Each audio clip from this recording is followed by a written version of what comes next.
Never actually heard from a contestant who was there until now. Tonight, in an exclusive interview, Clay Aiken is talking about what he witnessed, and the night team's Lynn Martinez has more from the Plex.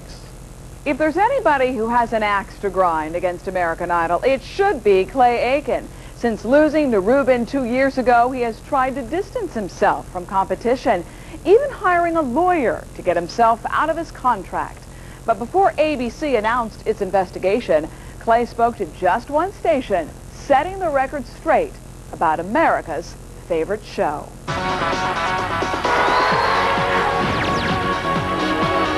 And now Mackie! Who would have ever guessed the biggest winner from American Idol could be a loser? Ruben Studdard! Clay Aiken, recently in town to support his charity, the Bubel Aiken Foundation, sat down with 7 News in an exclusive interview to discuss allegations against American Idol.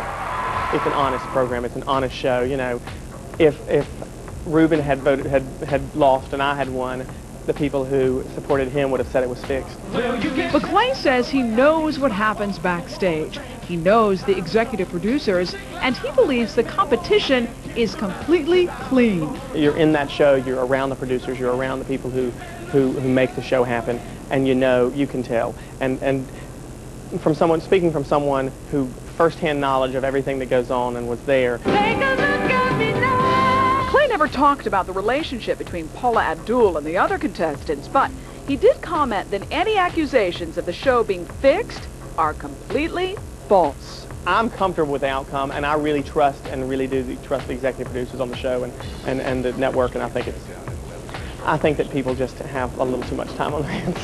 As for this year's show, Clay really doesn't have a favorite because he wasn't able to watch until last week when he was actually in the audience. Say hi to Clay Aiken. I think I saw one episode earlier in the year and before they got into the top 12. And I think I've seen some pictures of the kids in the top 12. They all look quite nice, but that's about all I know. Right now, he spends most of his time working on his music. We're slowly getting into the process of working on a new album. We'd love to have it out by the end of the year. And planning for a summer tour, which does include a stop in South Florida. Kind of an Americana type show, you know, do a musical review of sorts, you know, different music that was big in the 40s, the 50s, the 60s, 70s, the 80s, you know, different decades. And what little spare time he has left, he spends working for charities like the Bubel Aiken Foundation. The purpose of it is to include kids with disabilities into programs with kids without disabilities. Clay even flew to Indonesia to help UNICEF with the tsunami victims. And I've had an opportunity to come back now and talk to Congress about the need for funding for what UNICEF does. In fact, the only thing Clay doesn't have time for is to worry about his image. So as far as image goes, you know, I just kind of want to keep on being me, and we'll see.